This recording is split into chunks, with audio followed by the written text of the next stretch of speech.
Well, definitely there is a cold wave spell that is still in the national capital, even though yes, the situation was far better, but yes, there was a light drizzle that happened in the national capital as of yesterday, and you can see the visuals, you can get an idea that we are at the Bharat Mandapam, the Pragati Maidan, this is a very VIP road, and you can see that there is a thin layer of smog rather that is engulfing the national capital. Even the air quality is in a 300 category, which is in the poor category. And in terms of the cold wave, there is the temperature right now is 14 degrees. So there is this cold spell that is still continue to grasp the national capital. Now talking of the flight delays, there have been no flight delays at the IGI airport as of now.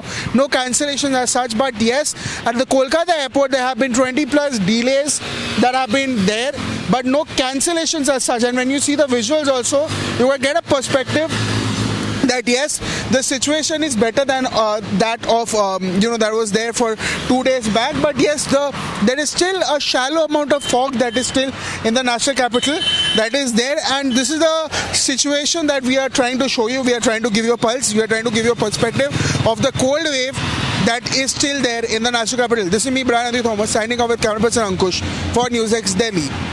For more such videos, subscribe to the NewsX YouTube channel, hit the bell icon.